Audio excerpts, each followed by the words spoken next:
M23 bazile kutu na Bukavu ba jeune ba telemi bango moko ba mama ba ko petisa ba jeune to tuna ba mama na bino ba M23 ba ndeko na bino ba mama ya Bukavu ko ba jeune ba telemi ko lelo ba lobi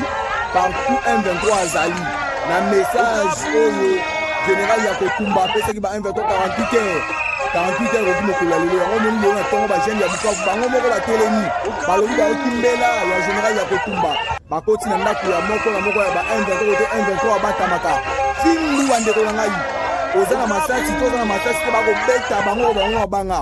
bandeko peuple lelo ateni na kati ya Bukavu eza likambo ya mabele toyesaki bino bavrai congolais bakoyoka message oyo mais bacongolais oyo bazali badepere de mate badefoa bakotuna ngai ese makambo oyo beja esolo to ya lokuta bandeko je vous confirme cette information bajeune bakobeta ba M23 48 heures ya kotumba ekoki mokolo ya lelo yango bajeune batelemi bango moko balobi anti M23 na kati ya Bukavu bapesi bango lokola ya kotumba pesa bango 48 heures okuki mokolo ya lelo bajeune bapesi bango 3h du temps balobi soki babimi na kati ya Bukavu te tina pokwa lelo Bukavu ekoza explose bandeko nanga botula nanga kosa aza na Bukavu nanga alobaki oyekisangani me nanga batama na Kigali nanga aza na Kigali bandeko moto akosabino te nanga batama na Kigali nanga winingo mabe ata bisingo baza na Kigali baza na nini na Goma po bayebi deja wazalendo encercle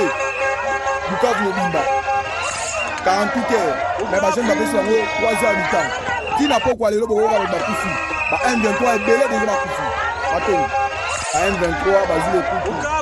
na Bukavu ba jeune batelemi bango moko ba mama bakopekisa ba jeune to tuna ba mama na bino ba M23 ba ndeko na bino ba mama ya Bukavu ko ba jeune batelemi moko lelo ba lobi partout M23 azali na message oyo général ya kotumba pesa ki ba M23 48 heures okimo mokolo lelo yango moni yo na tongo ba jeune ya Bukavu bango moko batelemi balobi ba okimbela ya général ya kotumba bakoti na ndako ya moko na moko ya ba M23 batamaka fimbu bandeko na ngai oza na masasi to oza na masasi te bakobeta bango banga